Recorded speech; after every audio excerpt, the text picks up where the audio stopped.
Voilà, nous nous retrouvons encore une fois de plus autour de notre tasse de café. Alors, vous voyez, la vie, nul ne peut échapper aux intempéries, merci beaucoup, aux intempéries de la vie. Donc, les intempéries de la vie n'épargneront personne, que tu crois ou que tu ne crois pas. Alors, vous allez voir que le Seigneur Jésus-Christ, il a beaucoup parlé à ses interlocuteurs, il a donné beaucoup de conseils. Lorsque nous considérons dans Matthieu, nous allons voir que après avoir parlé, et les gens ont réalisé qu'il était différent dans la communication.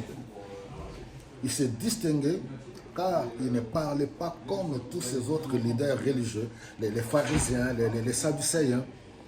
Alors vous allez voir que dans Matthieu au chapitre 7 à partir du verset 24, là il leur donne le conseil pour faire une comparaison. Il dit que bon, voilà, c'est lui qui écoute mes conseils, qui écoute ma parole, qui ne les met pas en pratique, il est semblable.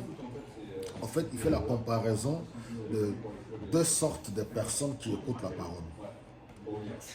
La personne qui écoute la parole et qui la met en pratique, cette personne est semblable à une maison qui est bâtie sur le roc. Et les intempéries de la vie arrivent, cette personne résiste et reste solide. La maison reste solide.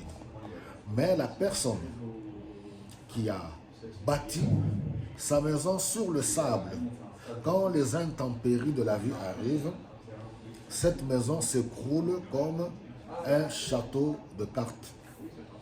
Alors, moralité, par rapport à cela, nous devons comprendre que la marche avec le Seigneur, ce n'est pas un jeu, ce n'est pas un truc de slogan, ça demande du sérieux. Écouter la parole et ne pas la mettre en pratique, c'est être irresponsable et inconscient, c'est de l'irresponsabilité. Alors nous devons savoir qu'il est important d'écouter et de mettre en pratique. Ça ne sert à rien de vivre dans les slogans, pensant que, voilà, par les slogans, et écoutez les 10 heures de bonne aventure qui vous disent que voici, cette année, Dieu va t'élever, tu vas voyager, tu vas te marier. Oui, c'est un souhait pour tout le monde.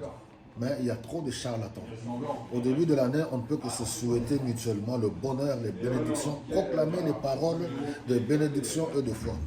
Mais le but de ce message, c'est pour interpeller le peuple de Dieu que la vie chrétienne s'est construite dans une relation solide.